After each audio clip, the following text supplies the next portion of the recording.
I firmly believe I'm going to win ball games because I'm around great people. But at the end of the day, for me, when I put my head on the pillow at night and reflect back on why I do what I do, I help young people prepare for life because this game of life out there can be hard.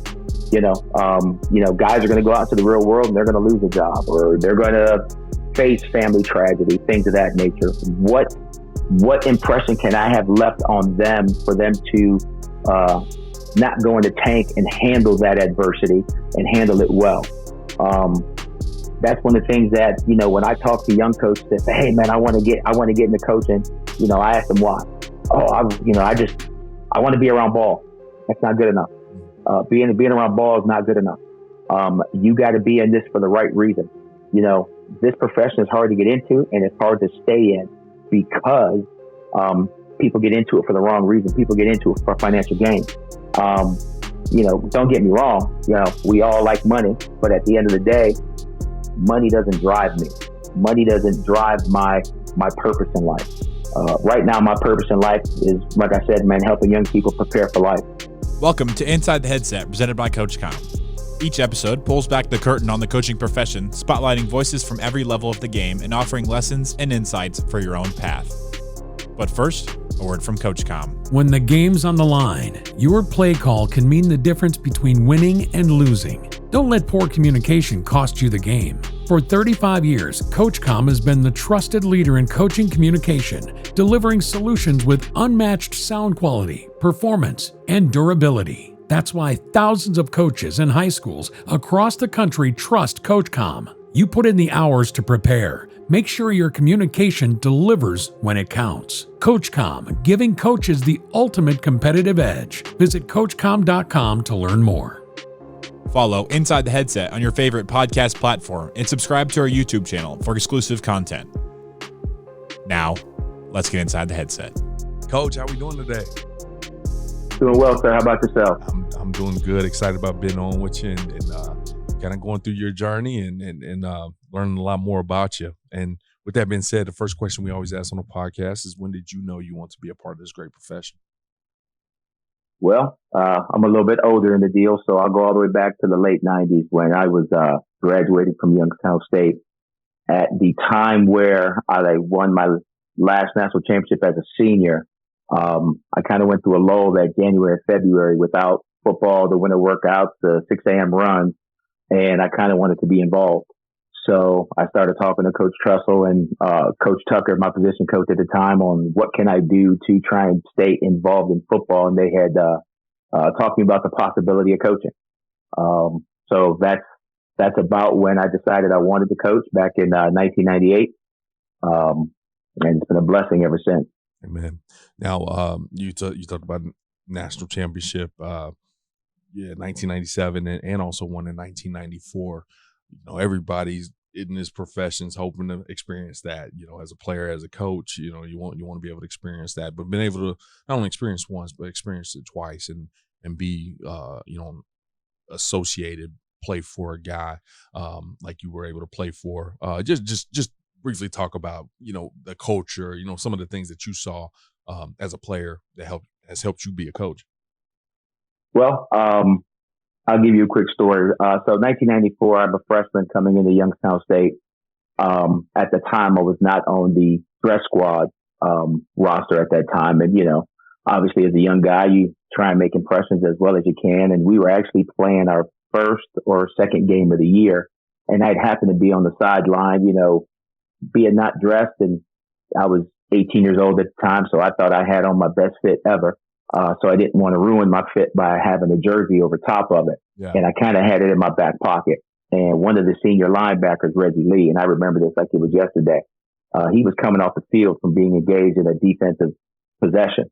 And he saw me with my jersey in my back pocket, and he stopped everything he was doing at that point and said, man, you either put that thing on or you get off the sideline. So that was kind of like my first baptism, if you will, to the culture that Jim Tressel built at Youngstown State while I was there. It's about more than just winning games. It's about the brotherhood, the partnership, and everybody being one for each other. So, I was fortunate enough to come into as a freshman with a national championship in 1994, and then I left with a national championship in 1997. So the culture itself wasn't about winning ball games. The culture was about being accountable to one another. And that kind of was the system that Coach Tressel had at Youngstown State, or has had anywhere in his career if you followed him. So it was a great experience for me. It helped me become the man who I am today. That's awesome. That's an awesome story, and really probably more that it just has stuck out to you over all these years. The importance of that moment. Now, you talked about kind of looking to get into the profession, which is always the toughest job. The toughest job to get is that first one, or those first couple ones. How did you kick through that door to get that first opportunity?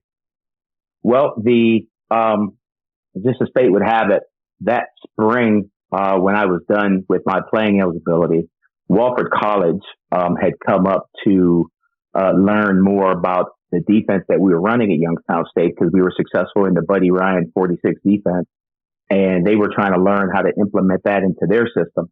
So I had happened to be in the office that day, and I'd met Nate Woody, Jack Teachy, and a couple of coaches from Wofford, and we started talking ball. So they started picking my head a little bit about how our defense had developed when we had switched to the 46 defense in 1996. So just throughout conversations with them, they offered me a GA / part-time coach position to come help them implement the defense that we were running at Youngstown State. So I was fortunate. You know, a lot of guys go out there in this profession, they have to send 300 resumes, 400 emails, all of those kind of things just to get one opportunity. I was fortunate enough to have one right in the building. And I took it. The day that I graduated, June 20th, 1998, I walked off the stage. I had my diploma. I kissed my mom goodbye, and I jumped in a car and I drove to Spartanburg, South Carolina, and I started my journey that next day working the Mike Ayers team camp. And I did that for about a year and a half. And, you know, as you kind of go through the process of life a little bit, some decisions are good, some decisions are bad. After a year of being with them, I thought I wanted to go make some money. I thought I wanted to try and hit it big time, you know, and use my college degree. And I went into sales for 12 years at that point in Ohio, throughout Youngstown and Cleveland. And there was just something missing in my life. So after 12 years of doing that, you know, at the age of 35, actually, you know, my girlfriend at the time, who's now my wife, she kind of gave me the green light to say, hey, you're only on this earth once. Let's go be happy.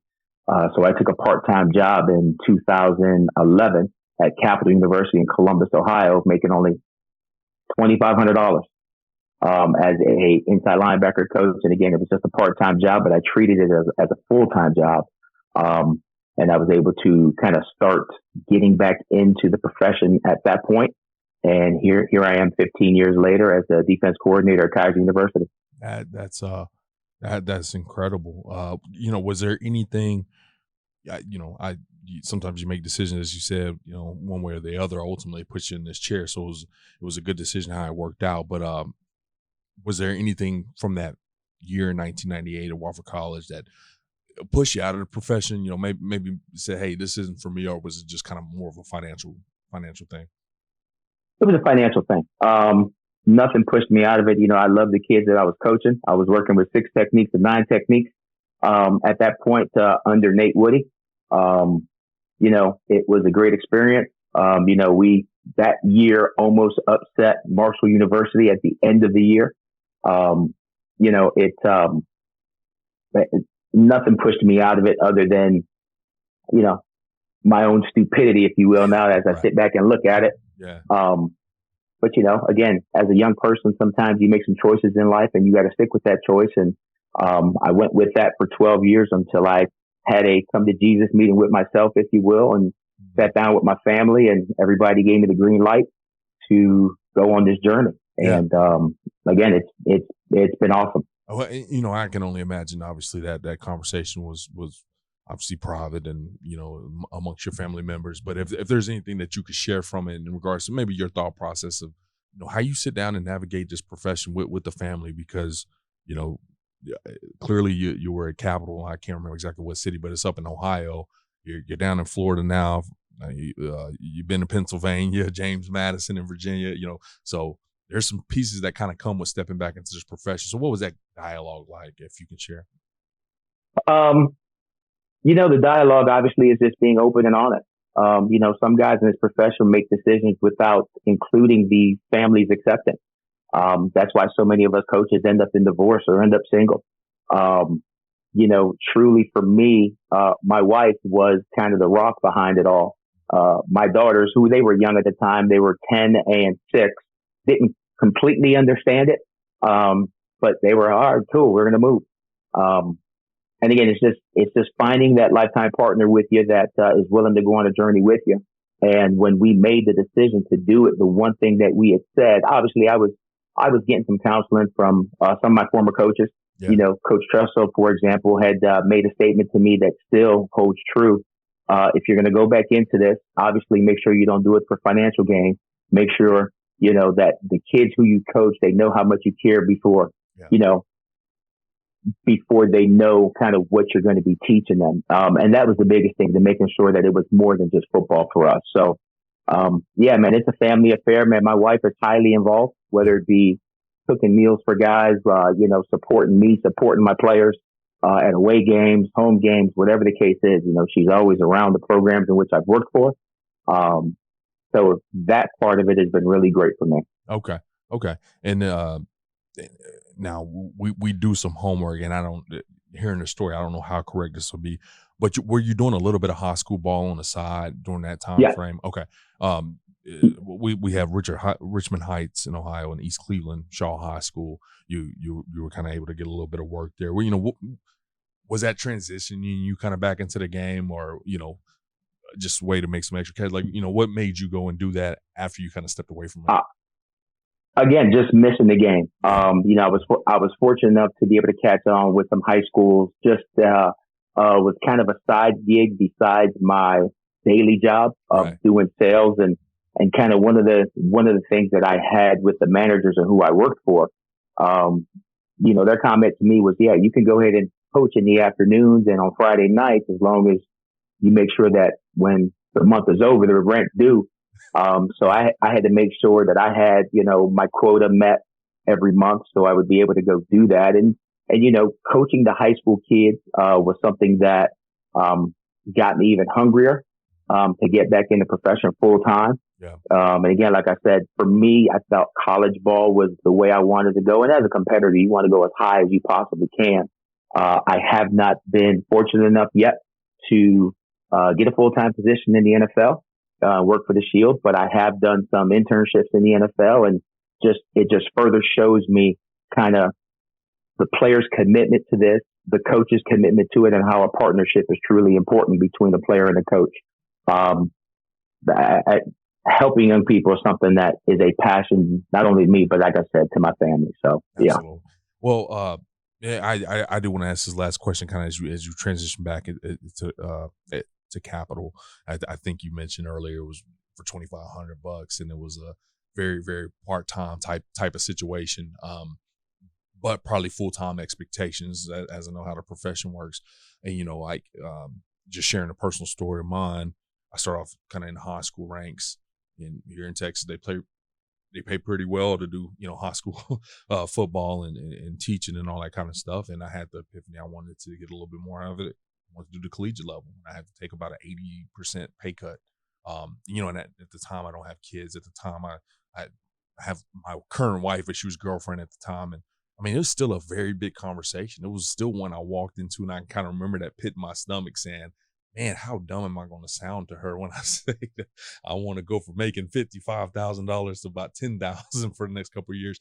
But it's real. It's a real conversation that you have to have. So having kids, having a wife, the financial piece. How did y'all kind of, not necessarily navigate how you budgeted, but how do you come express that truth? Like, hey, you know what, this is gonna mean low pay for a little bit. Well, I think the biggest thing was my wife paying attention to my demeanor. Yeah. For probably about 18 months of just not being 100% fulfilled with myself and what I was doing. I think the straw that broke the camel's back for us, where we had to have the conversation. I was actually working for an insurance company at the time, and my start time was 9 a.m. and I had to be there every day to open the doors and start my job. And she would wake me up at 8 o'clock, whatever the time was in the morning, and I would just roll back over. And it was somewhat of a depression. And finally, I, realized that I wasn't fair to the company that I was working for. I wasn't giving it my all because my heart, my mind, was somewhere else. My attitude, if you will, around the house, wasn't great because I was miserable myself. So I couldn't make my family happy, with wanting to do the things that, a father and a husband have to do. So again, full support from my wife. Again, she was, just kind of like your story. She was my girlfriend at the time. And, when she went on this journey with me and I told her, hey, I found an opportunity and here's what it is. It's $2,500. And she looked at me and said, we'll figure it out. That was kind of the moment for me where, okay, this title of hers of girlfriend probably has to change because you're not going to find somebody who's going to say, hey, drop everything you're doing for making good money, to go into the coaching ranks and help young people for next to nothing. And one thing that we talked about when we did it is we had to ensure that we weren't doing it for the money. We were doing it to actually help young people and give back. So, it was something that in order for me to fulfill my duties as a family man, I had to be happy with my life outside of my home, and what I was doing at the time in sales just wasn't cutting it. So, she noticed my depression and we had to figure a way out of it. And coaching did that for me. There you go. So now you're back in it. 2011, you take the job there at Capital University. How did you reintegrate yourself? Obviously, you were still doing the high school stuff. You were still around the game. You played ball at a high level, won the national championship. I mean, you know ball, but just getting back in that groove of coaching, the day-to-day grind, the relationships, maintaining the relationships, creating new relationships. How did you get yourself back into it? Humility. Understanding that I didn't know everything. Understanding when I got the opportunity to go work, the defense coordinator at the time was Chad Creamer, who's now at the University of South Florida. What I would do is I would come in at 5:30 in the morning and get the majority of my work done. And then I had a little part-time job at a high school in the city of Columbus from like 10 to 2, come back for practice in the evening and stay till 9, 10 at night to get the rest of my work done in preparation for the next day. Being a sponge and trying to make sure that as a player, you think football. I got to fit this gap. If this guy goes here, I got to go there. But as a coach, it's so much different because now I'm not in control of the actions that the players are actually doing on the field as a coach. So I have to make sure that I entrust in them and I teach them correctly. It doesn't matter what I know. It matters what they know and what I can teach them to go out and execute at a high level. So, I'd probably say the biggest thing for me was just being humble and being a sponge to the game to make sure that I was learning everything possible so I could go out and give the players my all so they could go, be successful between the white lines. Man, that's awesome. Well, I was trying to do the math in my head. So I work with Chad Creamer, man. That's my dude. We worked together at Davidson College in 2015. I don't know if Justin Hood was over there as well, but two good guys that I know ran through Capital University. It was good. You had some good guys around you and were able to kind of reintegrate yourself. Now, you're there for a few years, and then all of a sudden you're kind of back into it for real. And what I do is I kind of move off to the side here and talk about the minority internships. You've been able to do it with the Vikings and the Texans. Or was that something that you sought after, to be able to go kind of get some professional development and be at a different level for a little bit? Honestly, for me, it was, I wanted to see how they did it at the highest level. You always see professional athletes with all the money, the cars, the fame, and some people would tell you and kind of the outside looking in, oh, those guys don't work as hard. They're just talented. I wanted to see what the Shield was about.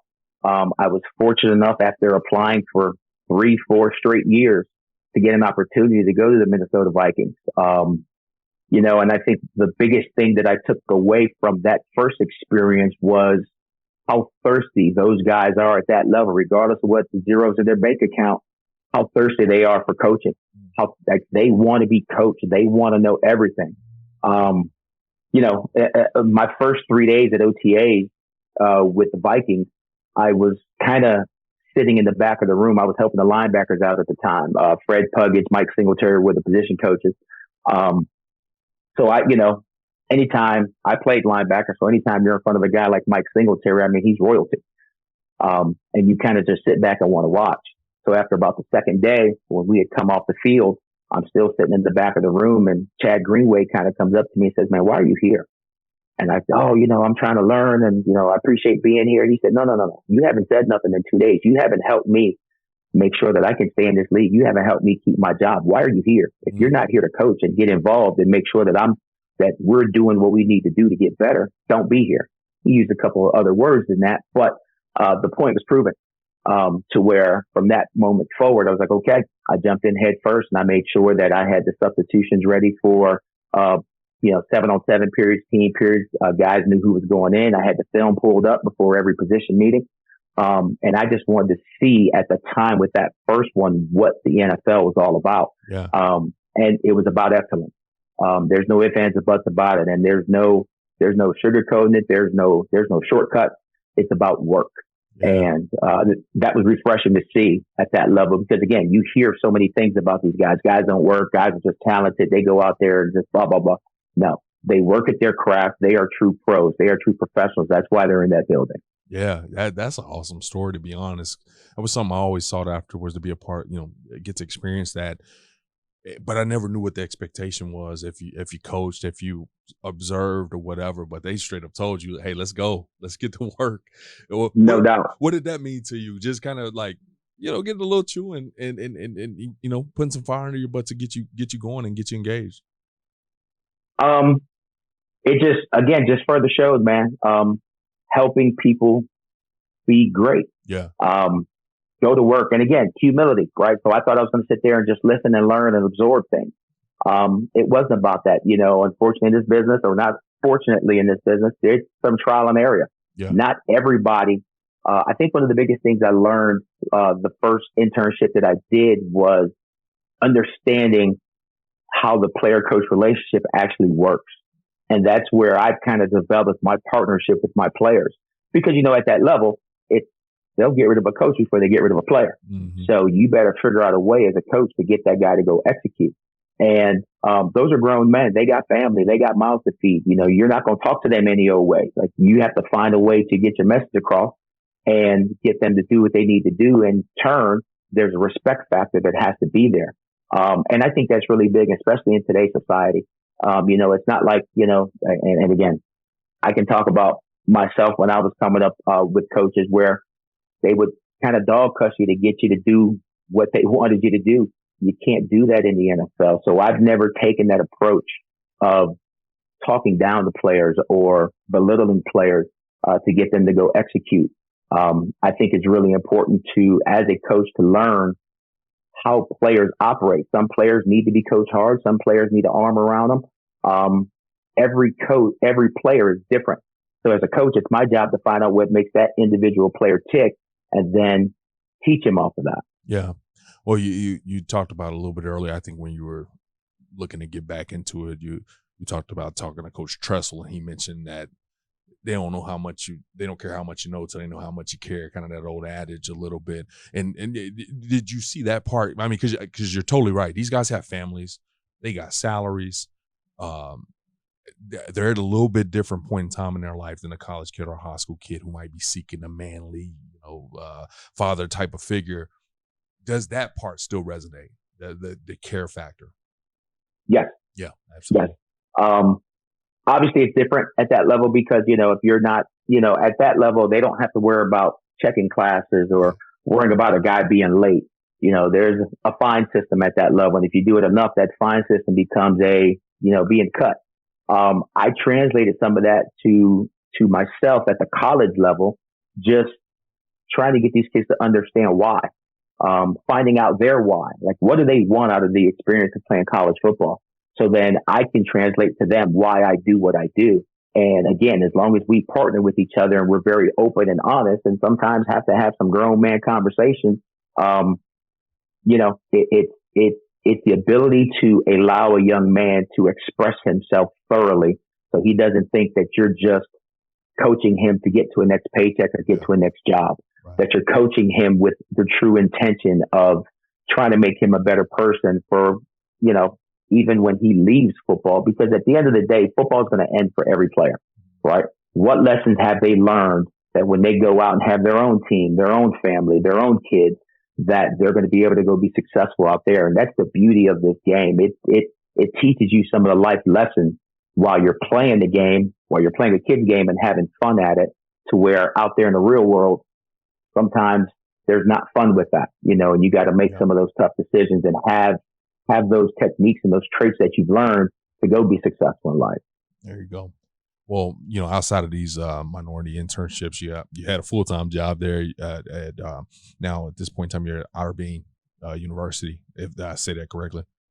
Yeah. Otterbein. Otterbein. Okay. I always jack that up. That's why I kind of knew to ask you, now you're back into this thing, right? You kind of took a break, went to Capital. Now you've taken a new job. Just talk a little bit about that transition. What led to it? Did you have to interview, and what was it like to kind of be making decisions like that again? Well, when I was at the high school ranks, trying to kind of stay involved in football and be around it and kind of, quench my thirst, if you will. When Coach Tressel was at Ohio State, they had a really big camp circuit over the summer, and Coach Tressel would let me come work the high school camps, the middle school camp, the Pee Wee camp, and I would be on Ohio State's campus for about 10, 12 days throughout the month of June, just working these camps. And you get to meet all these different coaches and build relationships and start to network. Yeah. So after my first year at Capital, a gentleman by the name of Joe Nemeth, who was at the defense coordinator at Otterbein at the time, me and him had worked the linebacker drills, the linebacker position, for probably 3 years at this point. And they had an opening at Otterbein, and he had offered me up a position to come with him. And at first I was a graduate assistant where I took master's classes at the age of 36. Being in a classroom with 20 and 21-year-olds was quite unique. Yeah. But that position led to the defensive back position, which led to the special team coordinator title. At the time where I did the Minnesota internship throughout that year, throughout my couple years there, which led to the big break, if you will, to go into JMU in 2015. Yeah. So, like you said, been 36 in a classroom full of 20-year-olds. Like, obviously, there's some decision making that you got to make to say, hey, am I gonna go get after this? Am I gonna go attack this opportunity? Why did you see this opportunity being a good thing for you? They were, first of all, it was the people, right? Joe Nemeth, Al Moore, Tim Doubt, great human beings first, great coaches on the back end of that. For me, again, it was about humility. It wasn't about, hey, I'm 36 years old, I know everything. I've been back in college ball for a year or two. I know what's going on. Let me tell you guys how this thing works. It was about sitting back, understanding their system, sitting back what they expected from me, and then taking a look at what attributes I brought to the table and how could I value the program. So again, this word partnership for me is really big. And I'll always come back to it. So it was partnering with the staff, it was partnering with the players. And the opportunity was great. The Joe Nemeth, the way he allowed me to, give insight on, our game planning, our execution of that game plan, our preparation for the game plan, was valuable because not everything I said was really good. There were times where I thought I had a great idea after watching tape the night before, and I'd come in and we should do this and we should try that. And no, we're not doing that. Yeah. So some of those lessons that I learned throughout there at the Division III level in the OAC, where, Mount Union has still had the reign for 30, 40 years now.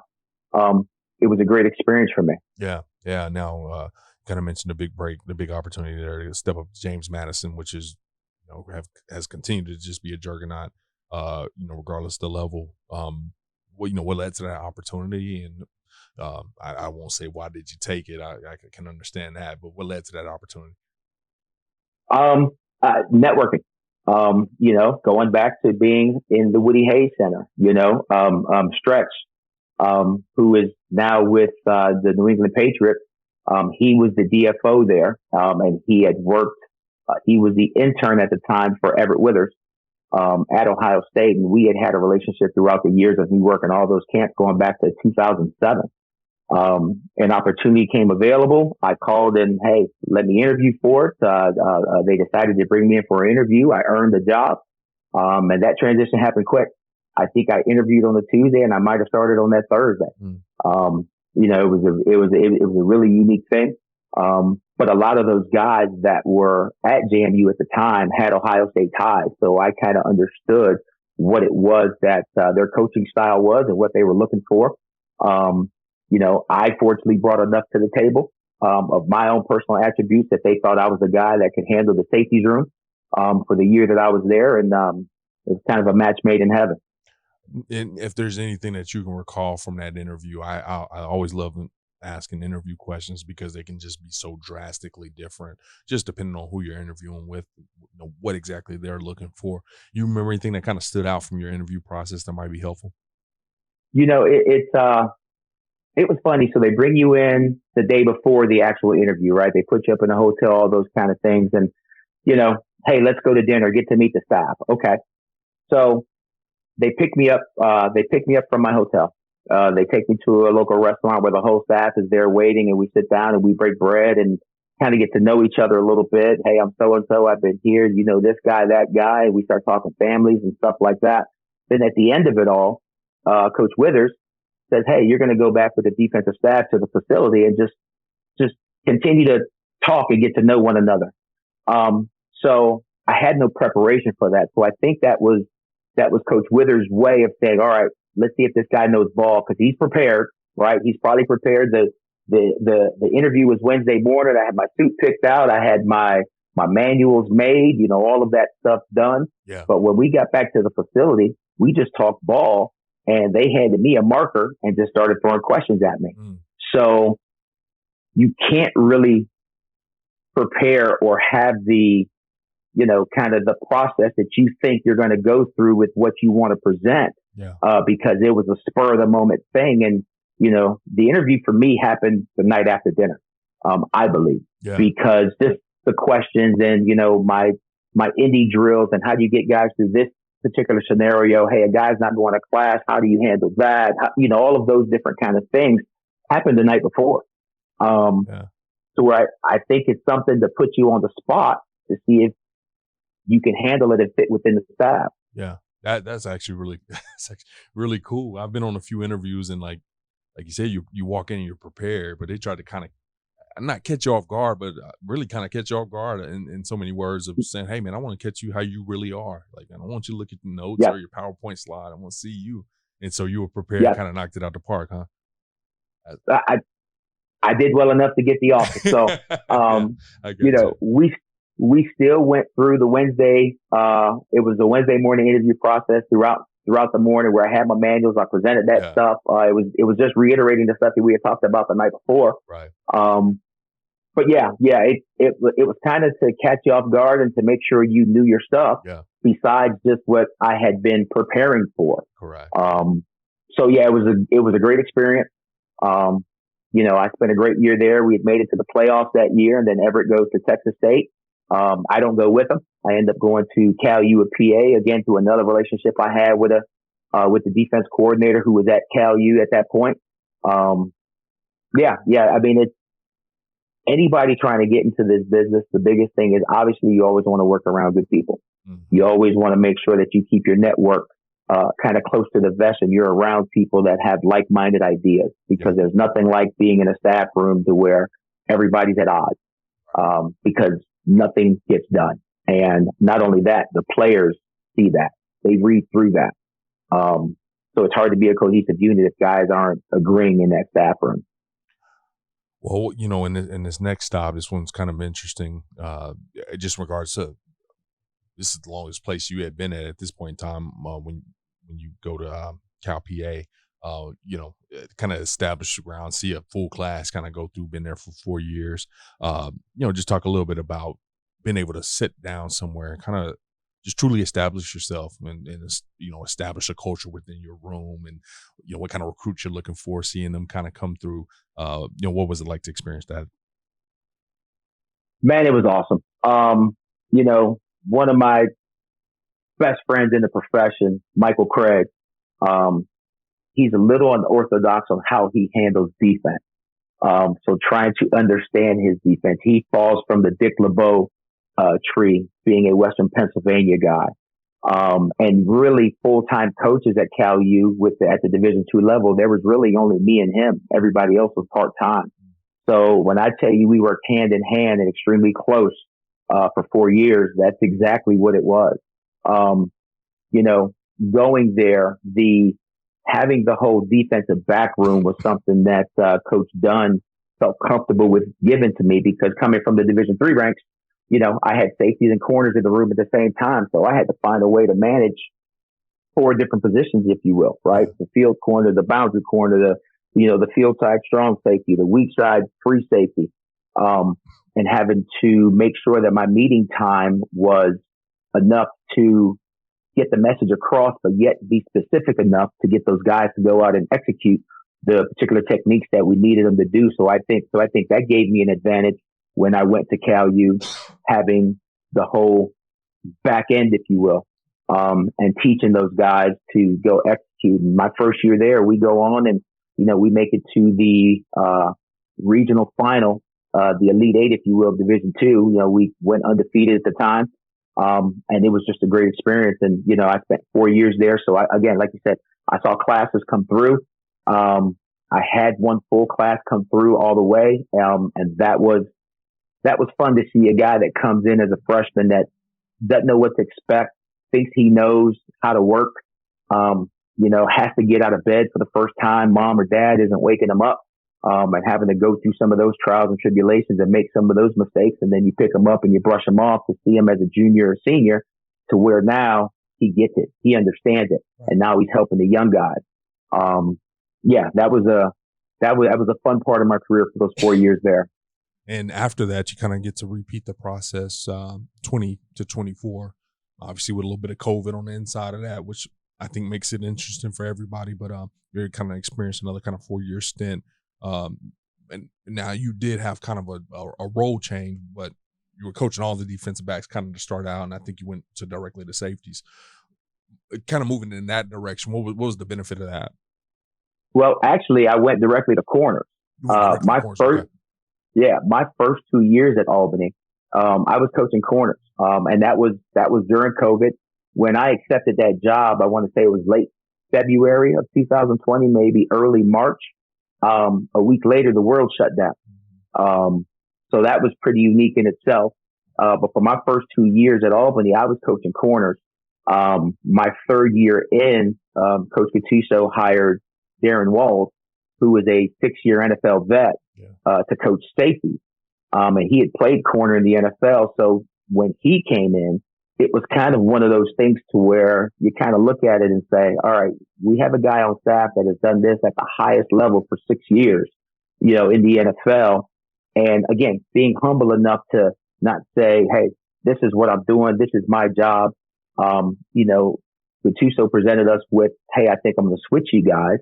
And I did it for the betterment of the program, for the betterment of the staff. And, I was humble enough to understand that I didn't know some of the techniques that Darren had been through and taught, or, actually played at the NFL level. So me and him switched. And my last 2 years, I was the safeties coach. He was the corners coach. And that was a great working relationship with him for those 2 years. My time at Albany was really good. It ended up where we made it to the semifinal game against South Dakota State. I don't want to say we sneaked into the playoffs, but we kind of caught people off guard that season in 23. They weren't expecting us to be as good as we were, and the players that we had on that team, the buy-in of that team, the buy-in of the coaching staff was again another great experience to be a part of. Yeah. And then your current stop, you're currently the defensive coordinator, defensive line coach there at Keiser, was next up. Now, this is your first time coordinating. You get the opportunity to go down to Florida and be the head man of the defense. And you had some special teams opportunities to kind of be able to run some units before, so you had a little bit of experience. But what was it like, that 2024 version of yourself, the first time where you're running meetings, you're running the staff? What were some obviously you had a heck of a career, right? So we wouldn't be on here with you if you hadn't. But what were some of those hardships that we're all going to face when we start having to run our side of the ball? Obviously, so I'm originally from Florida. Oh, okay. Right. The ability or the opportunity to come home, and in this business, right, it's not if you get fired, it's when you get fired. Mm-hmm. After my time at Albany in 23, at this point in January of 24, we decided to part ways, or I was told I wasn't being retained, which is okay. Yeah. That's part of it. So I'm kind of looking for a job, and Miles Russ gets the head coaching job here at Keiser. And we had kind of friends that know each other that, worked for him and worked with him and stuff of that nature. So again, I'm working my network. I'm calling everybody I know to try and get an opportunity to get, to make sure that I stay in the profession. And I get on the phone with Miles, and as we're talking, I think we're talking to each other about the position group. Yeah. And he starts talking defensive coordinator. So I was like, okay, I haven't done that before. But having confidence in myself, talking it over with my wife, we said, hey, let's attack it. Plus, not to mention, I get the ability to come back home to South Florida, which I had been away from for over 20, 25 years. Yeah. So when I got into this chair, there's definitely some learning curves that come with it, because not only are you, manning the whole defense, but you're also now managing people and coaches, and making sure that the message is the same. And I think for me, I just took ownership and understanding that, again, partnership, right? I wanted to make sure, because I had been in some defenses to where, hey, this is what we're doing, this is how it's going to be, with no input from the position coaches. I didn't want to coach that way. I don't enjoy coaching that way. So I made sure that my staff, that they had a voice, that they knew that I valued their opinion. Now, I had to write a first refusal and say, hey, we're not going to do that, or, we can give it a shot. But I made sure that my staff was completely involved with all decisions that we made as a defense, which trickles down to the players and in their position room. It's a little bit different now, because now I have to go around and make sure that all players are on board with what we're doing, how we're doing it, why we're doing it. But I also have to make sure that the assistant coaches, and I got to now coach the coaches, if you will, to make sure that we're getting that message across. So it's been awesome. I'm going into year 3 of doing it now. I've been fortunate enough here at Keiser that Coach Russ has given me full autonomy, if you will, as long as I stop the run and gap out. That's the one thing he tells me at all times. Oh, yeah. But other than that, he allows me to be me, and he lets me go do what I need to do to make this defense successful. Yeah. And we've done it at a high level here at Keiser as well. Playing for the national championship, the school itself has been to 4 straight. Me as a coordinator, I've been to 2. As I sit today, I'm 25-2 as a coordinator, and those 2 losses are in the national championship game against a very, very good football team in Grandview University. So sooner or later, we're going to get them. Yeah, I love it, Coach. I love you sharing that. Now, here's one thing I kind of peeped as I was doing our homework and putting your thing together, and it seems very strategic, and I'd just like to hear your input on it. And I'm going to start off with a little bit from an offensive perspective, because I'm an offensive guy, but I coach receivers, I coach running backs. That's pretty common. You have your O-line guy that might have coached tight ends, but, the O-line guys kind of stay in their lane, and then when you really start looking at coordinators, it's those guys that understand, or the quarterbacks that understand the offensive line, the protection, the run gap fits, and all that kind of stuff. And then they also understand the passing game. And then you flip it over to the other side of the ball. A lot of times you see lifetime DB coaches. You see lifetime backer coaches. Your back 7 guy or front 7 guy, that back end doesn't really flip too much back and forth. You're not going to see a guy that coached DBs and then D-line and DBs and D-line. You kind of look at your whole career, majority of the time, especially after you kind of returned to Capital, was in the back 7, particularly the defensive back spot. But you're the defensive line coach at Keiser, the first time been with the defensive line. What was the thought and the reasoning behind that for you? Well, we lost one of our coaches after the 24 season. Okay. We lost our defensive line coach.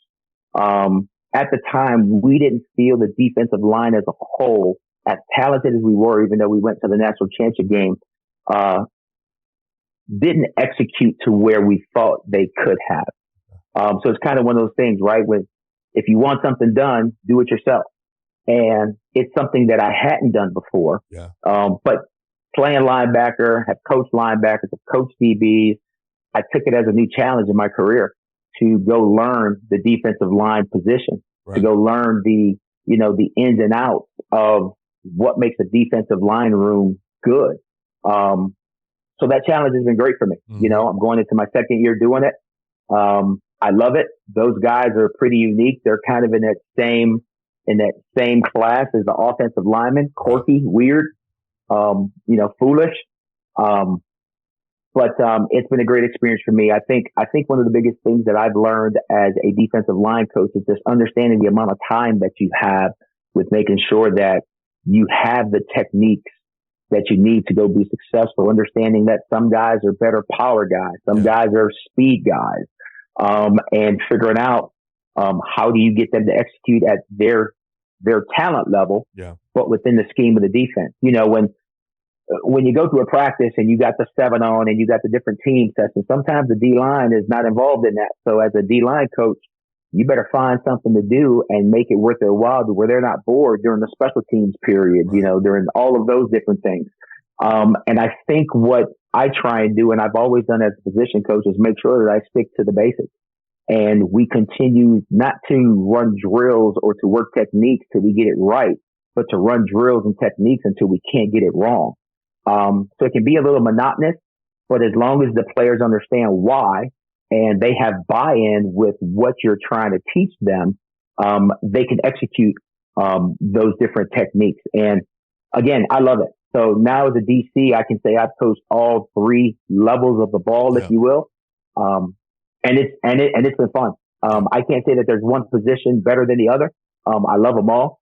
But right now, my room, the defensive line room at Keiser has been really fun for me. Yeah, I just saw that and I thought that was really cool. Because the easy thing to do would have been just keep coaching DBs or, go back to your plan days and then those early coaching years of being a linebacker coach, but to really get out your comfort zone while also being a first-time DC, it seems like it's probably is just rewarding for you personally as well, just to be able to grow in that area. Coach, man, I've enjoyed this, man. You had a heck of a journey, lots to take away. Just kind of as we wrap this up, I want to leave you with this question.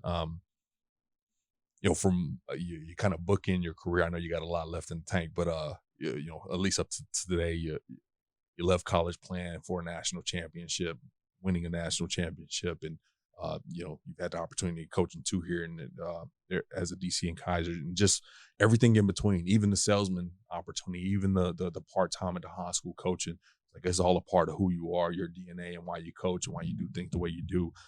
If you wanted to just leave a piece of advice as people try to navigate their career, these young guys, what would it be? Ooh, that's a loaded question. For me, I go back to why I do it. I firmly believe I'm going to win ball games because I'm around great people. But at the end of the day, for me, when I put my head on the pillow at night and reflect back on why I do what I do, I help young people prepare for life because this game of life out there can be hard. Guys are going to go out to the real world and they're going to lose a job or they're going to face family tragedy, things of that nature. What impression can I have left on them for them to not go in the tank and handle that adversity and handle it well? That's one of the things that, when I talk to young coaches that say, hey man, I want to get into coaching, I ask them why. I want to be around ball. That's not good enough. Being around ball is not good enough. You got to be in this for the right reason. This profession is hard to get into and it's hard to stay in because, people get into it for the wrong reason. People get into it for financial gain. Don't get me wrong. We all like money, but at the end of the day, money doesn't drive me. Money doesn't drive my purpose in life. Right now, my purpose in life is, like I said, man, helping young people prepare for life. And I think that's really huge. And the good Lord, every day when he blesses me to put 10 toes down, I go attack that day to make sure that my guys have everything they need from me, from my staff, to go be successful for that day. And we take it in 1 day intervals because that's all you're guaranteed, right? Tomorrow when the good Lord wakes me up and puts 10 toes down, if I'm blessed to have that opportunity, I'm going to go attack that day. Okay, what can I do today to be better than I was yesterday? Because yesterday doesn't matter at that point, right? It's in the past. All you can do is learn from it and continue to move forward. And I can't look too far ahead because that's not guaranteed. So all I have available to me to where I need to put my focus, 100% of my focus, is on what am I doing right now to help my players and my program that I represent, because at the end of the day, I am representing the university. I am representing my head coach, Miles Russ, and I want to make sure that I represent those entities well. Yeah, well, Coach, I know for sure here in the last hour I spent with you, you certainly have. And, I appreciate you representing this profession well, the AFCA well. We definitely need more guys in this thing for the right reason, and more guys in this thing like you. So we appreciate everything you do for this great profession. We appreciate everything you do for that program down there. And we'll be cheering you on, okay? Appreciate it, man. Thank you for your time. Thanks for having me. All right, no doubt. We'll talk soon. Later. When communication counts, trust the headsets trusted by the best. From high schools to the biggest college programs, CoachComm keeps coaches connected and teams prepared to win. Learn more at CoachComm.com. Thanks for listening to this week's episode of Inside the Headset, presented by CoachComm. If you'd like to learn more about this week's episode, head over to AFCA.com. There, you can access every episode and find corresponding show notes. Remember, you can catch every episode of Inside the Headset, presented by CoachComm, on wherever you get your podcasts, including Spotify, Apple, and YouTube. While you're there, we'd love for you to take a moment to rate, review, and subscribe to the podcast. Your feedback helps us improve and grow. Keep up with the latest news by following us on social media. Connect with us at Inside the Headset, and remember to tag us when you share your favorite episodes. For more updates on all things AFCA, be sure to follow the @WeAreAFCA social media accounts. If you're not a part of the AFCA community yet, visit AFCA.com to join thousands of NFL, college, and high school coaches nationwide and across the globe. Elevate your coaching game with an AFCA membership. You'll gain exclusive access to the annual AFCA convention, magazine, digital library, and AFCA Insider email. Stay up to date with the latest stories and news on the AFCA website. More than just a convention, the AFCA offers continuous education, guidance, networking, and more. Celebrate the past and shape the future with the AFCA. It's about fostering exceptional coaches who create outstanding teams and even better individuals. Invest in your skills and make a lasting impact today by engaging with the AFCA. Your journey starts here.